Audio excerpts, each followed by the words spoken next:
Hello, and welcome back to another episode of The Walk and Talk. Unless you're brand new today, obviously, of course, in which case, welcome along. It's very nice to have you here. This is where all of the very cool dog nerds hang out. I very much hope you like joining us today. It's probably worth giving a little shout out to February whilst we're here as well. We made it to February. We're finally in February, guys. Congratulations, everyone. January is over for another year. It's behind us. And you know what? March, is it too early for me to say? March isn't that far away. And you know what March brings? Number one, obviously, crufts, which you will know is my favourite time to be alive. And number two, spring. Springtime is coming, guys. Can you imagine? Can you actually imagine? Does anyone remember what that feels like to walk your dogs in just one layer of clothing instead of seven? Well, get excited because it's coming back for us, okay? It's on its way. Anyway, right, we've got to get into this week, so let's do it. This week, I want to talk about what we are always talking about as dog owners and dog professionals. As much as we love our dogs, of course we do, we adore them, we can't help having a perpetual moan about bad behavior, can we? And I say that with so much love because I am absolutely included in that sentence. I moan about dogs for a living, professionally, with multiple qualifications. But it's interesting, isn't it? Like how quickly the word behavior, when we're talking about dogs, gets this moral charge attached to it. Good dog, bad dog, naughty, stubborn, dominant, trying it on, winding me up, all of that kind of stuff that we are always saying about our dogs. And before we've even realized what's happened, we've slipped into this very human habit of judging behavior as if our dogs are making conscious, intentional, value based decisions designed to inconvenience us as their owners personally. Like it's a grudge match. And that's really what I want to unpick today because I know that my professional purpose is first and foremost to help owners with their dog's behavior. Of course, it is.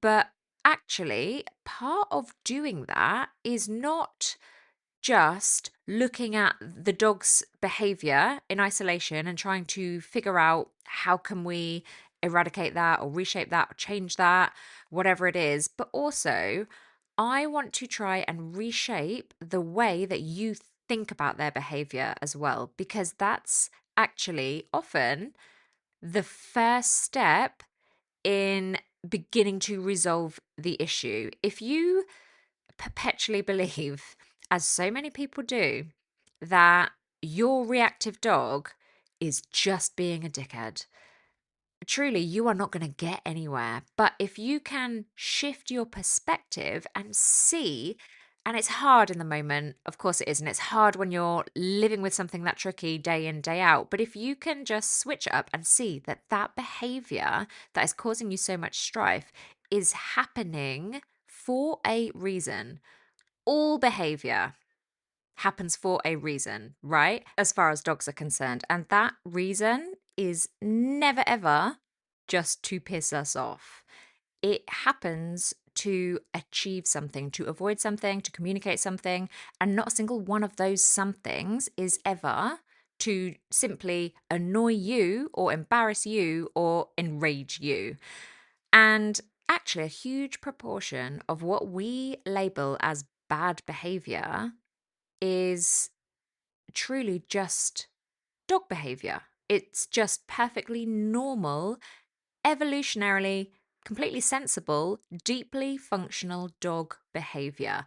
It's just happening in a modern human world that doesn't always have space for it. So, today, I really want to invite you to step sideways for a moment, to look at your dog not as a problem to be fixed necessarily, but as a species doing its absolute best to survive, to cope, to communicate, and just get its needs met inside of a crazy world that it did not design in the slightest, because if you can shift your perspective, their quote unquote bad behavior actually makes perfect sense. Okay, so let's start with some of the classics then. Bad behaviors that we all know and love: pulling on the lead, jumping up at people, barking, chewing, digging up the garden, chasing bikes, cars, other dogs, stealing food, ignoring their recall. These are probably most of our biggest complaints, right? It's fair to say. And actually, none of these are any kind of moral failing. None of them are your dog being rude or dominant or disrespectful. They are behaviors with purpose. Take pulling on the lead, right? From a dog's perspective, walking slowly next to a human being on a short piece of nylon past 1,000 smells that you're not allowed to investigate is frankly bizarre. Dogs are movement oriented animals. They naturally travel at a faster pace than us. They also do not naturally travel in straight lines. And their primary way of gathering information about the world is through scent. So when your dog forges ahead, they've got their nose down, they're dragging you towards something fascinating, they're not being defiant, they're not trying to irritate you or prove that they're in charge or better than you or dominant or whatever you've been told. They're just being a dog who is trying to orient themselves through their environment the way that dogs have been designed to do that. What about barking? Well, at its core, barking is communication, isn't it? It's distance increasing, information sharing, emotional release. Dogs bark because something matters to them, because they're excited, they're worried, they're frustrated, maybe they're overstimulated, understimulated, or just trying to make sense of a world that feels unpredictable in that moment. The idea that a dog should simply not bark in a noisy, stimulating urban environment is a polite word for that is optimistic at best, right? And one of our biggest bugbears as owners, I know, is when our dogs bark at the door or they sit and they bark at the window. It drives us mad, right? How dare the next door neighbour approach their own vehicle on their own driveway in the middle of the day? But if we just rewind a few thousand years and then we look at the first canines that sidled up alongside the human tribes, the ones who were most valued by those humans? It's the ones who sounded the alert if there was a predator approaching. It's the ones who watched, the ones who guarded. It's not the ones who quietly lay around and did absolutely nothing and yet we're still a drain on resources like food and water and space and all of that stuff. Those ones, those dogs, didn't actually have any value whatsoever, which is ironic when you think about it, because now that our society and civilization and the way we live has moved on so much from those times, it's those idle, quiet, draining dogs that we now view as good in inverted commas, right? Those are the really good dogs, the ones that stay quiet and do absolutely nothing but eat all our food and like take up all our money on vets bills, but they do nothing. And the vigilant, alert barking ones that more often than not get labeled as the bad dogs or the dogs who are displaying problem behavior that we need to eradicate, we need to deal with. It's so when you think about it like that, it's crazy, right? What about chewing? Well, chewing to dogs is regulation. It is stress relief. It's also exploration. It's jaw satisfaction. Puppies chew because they're teething and they're learning about texture. Adolescents chew because their nervous systems are frankly on fire. Adults chew still because it helps them self soothe. They still get stressed. They still need to bring themselves down in certain situations. And the behavior itself isn't the issue, is it really? It's just where and what they are chewing on that causes us the problems. If they're chewing on a chew, great. If they're chewing on the leg of a dining chair, not so great. What about digging? Digging is ancient. It's thermoregulation, prey seeking, boredom relief, nesting, emotional discharge. Dogs dig because their bodies and their brains are just simply wired for it. Our pristine lawns or our lovely flower beds or deep pile carpets or whatever it is are not part of the dog's evolutionary plan, right? They don't factor in, it doesn't matter. And like I've said already, looking back to the earliest beginnings of canine domestication, these dogs did not evolve to live in our semi detached houses with laminate flooring and Amazon delivery guys and Uber Eats ringing the doorbell at 9 p.m. at night, did they? They evolved from well, I was going to say wolves, a shared ancestor of wolves for clarity's sake. But basically, they come from animals who survived through cooperation, scavenging, hunting, roaming, alerting, problem solving, social communication.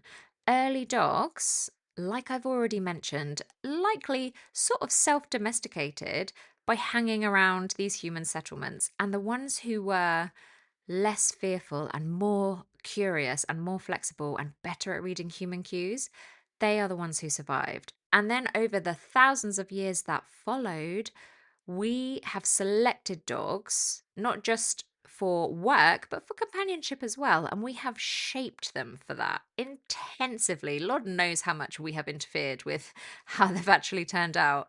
And the important thing to remember about that is we basically selected dogs for traits, not necessarily for needs. So we bred herding dogs with an exaggerated desire to control movement because that's how we get the behavior we want. We bred terriers with an exaggerated prey drive because that's how we get the behavior that was useful to us from terriers.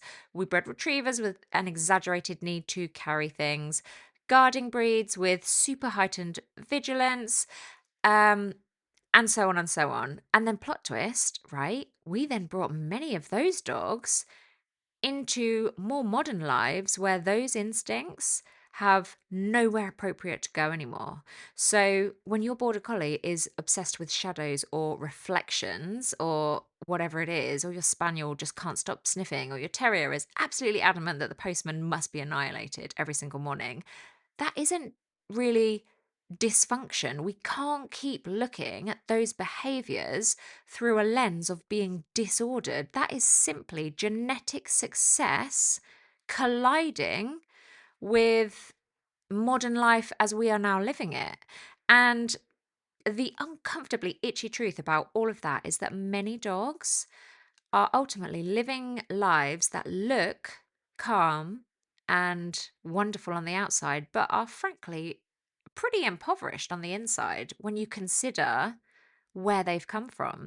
So they get their walks. Yep, they get walked every day. They get fed every day. Of course they do. They are loved. Absolutely. Of course they are. I'm not saying that we don't love our dogs. In fact, when I was pulling onto my driveway this morning after doing school run, I saw a woman walking a little dachshund, taking her out for her morning walk. I say her, I know it was a her. You're about to find out why.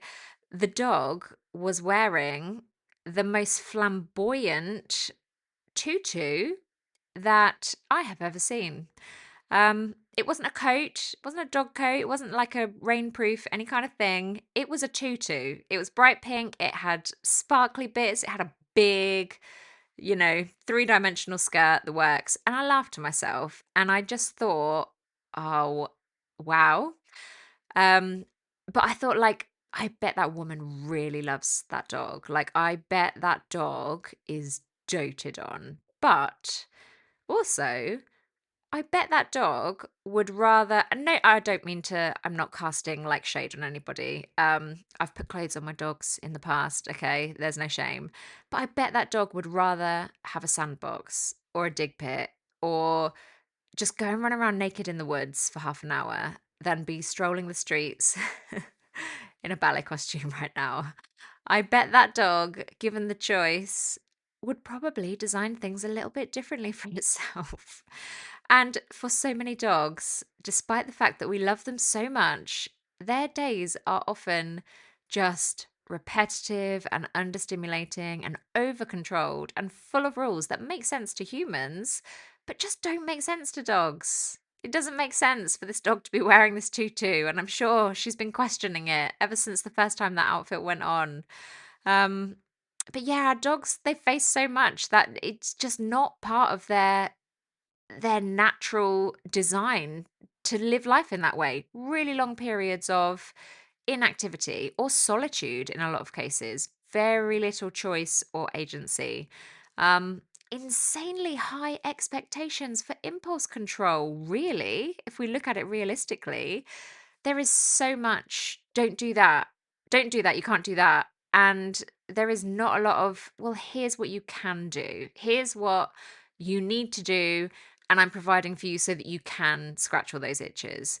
And then we're surprised when behavior leaks out sideways. But just imagine if every urge you had to move, to explore, to investigate something, to socialize, to decompress, to entertain yourself, whatever, was controlled, fully controlled by someone else.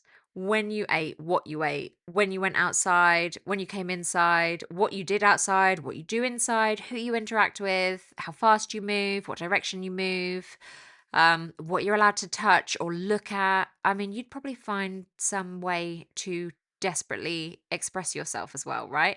And then once you understand the function of these behaviors that your dog is reaching out and doing, you are then empowered to decide what kind of support is actually needed. What kind of actions can you take? What kind of changes can you make to make life better for both of you? And sometimes the answer really is enrichment. More opportunities to chew, to sniff, shred, search, move, do, problem solve, whatever. Dogs aren't Furbies. You can't just turn them off and put them away when you don't want to play with them. They have needs, right? Sometimes it's lifestyle tweaks. Maybe shorter walks. Maybe it's not more walks, maybe it's shorter walks, but a lot more decompression. Maybe you need to look at the environments your dog is in and you need to set up less busy environments. Maybe you need to get more sleep into their day or more predictability. Like maybe you need to optimize the routine.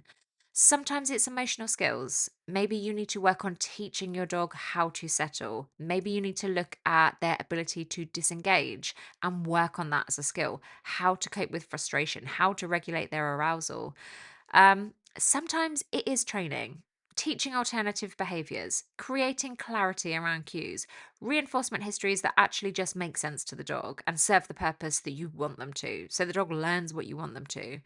And often, more often than not, pretty much all the time, it's actually some kind of blend of all of the above, right? And this is why I'm always banging on about designing a life and not just training a dog, because you can't obedience train your way out of a nervous system issue, and you can't enrich your way out of confusing communication. And you can't lifestyle change your way out of a dog who's never been taught how to cope or how to regulate. So, all of these dog training gurus that I see online so often trying to make a name for themselves by going like hardcore all in on one strategy, fixing every single problem you could ever imagine there being with your dog. And I've seen it at both ends of the spectrum from your dog doesn't actually need any active training whatsoever. You don't need obedience. That's silly. They just need 6 hours in the woods off lead every day to your dog doesn't need anything more than an e-collar and a set of firm instructions on how to move and when to breathe, when to get back in the crate. Literally from one end to the other. It's all just extreme polarization, in my opinion, and nonsense for the sake of standing out in maybe a crowded market. I don't think it's that crowded. I think there are enough dogs out there. When really what we're aiming for is just balance, just a balanced existence in a world that isn't really set up to deliver it naturally. This world is set up for us, it's not set up for dogs. And we just want to design a life where dogs get to be dogs enough of the time that they don't need to shout about it through their behavior, and a life where humans feel supported and not constantly on edge and not feeling like they're failing because their dog doesn't fit some imaginary standard of what good is. So, practically, what does that look like? What can you just pluck out of this podcast and do today if you want to do anything at all? Well, I would say it looks like giving dogs regular access to slow, sniffy walks where the goal isn't distance or steps, but just information and decompression. Let them sniff, let them investigate stuff, let them choose the direction if you have the capacity to do so. The walk is for the dog, right? So let the dog design the walk.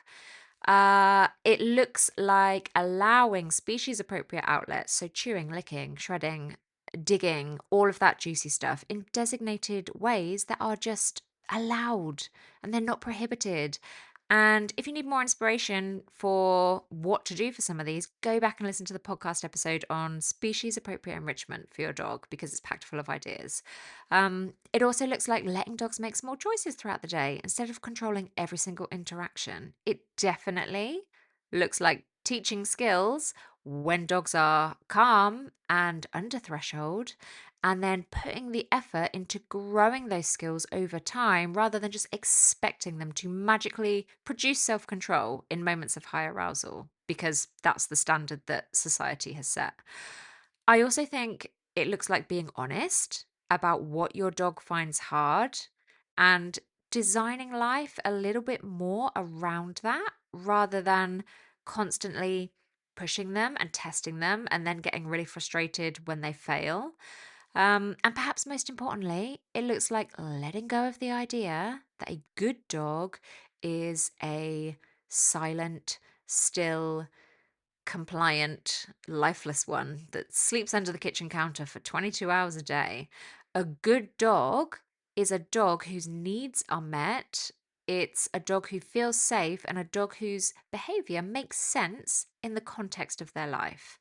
When we stop asking dogs to live like fairy little human beings in their little tutus and instead try a bit harder to just meet them where they are, so much of that tension that we feel about their behavior just dissolves, I promise you. And you don't feel like you're fighting your dog anymore. And you can actually start to feel like you're working with them.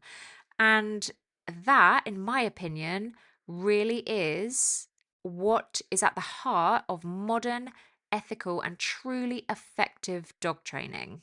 So, this week, I would like to leave you with a little challenge, okay? And don't panic, it's really easy.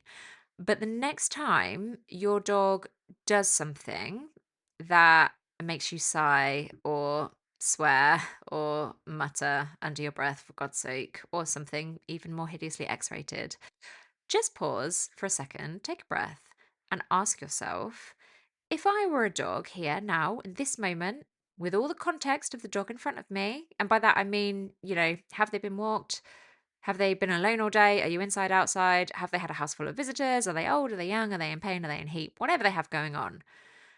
All of that considered, would this behavior make sense? Because very often it just does. It just makes sense. And that doesn't mean you have to resign yourself to put up with it forever. Like I said, we have so many avenues to explore when it comes to affecting behavior change. I've listed them in this episode. But I think the first, most helpful step is always to understand what's going on. Once you understand why something is happening, you are more likely to be able to choose the right path forward. And if you ever need help with how that path looks, obviously that's what I'm here for, isn't it? So I think I'll stop bleating on now. I hope you've enjoyed today's episode. I'm going to go and let you finish the rest of your walk or whatever it is you're up to in peace. But if you want any more info or advice, or you just want to say hello, you can always come and find me on Instagram. I'm at Listen Dog Training, or you can check out the website listendogtraining.com for a wealth of training resources and goodies. Otherwise, I will see you same time next week for another episode of The Walk and Talk.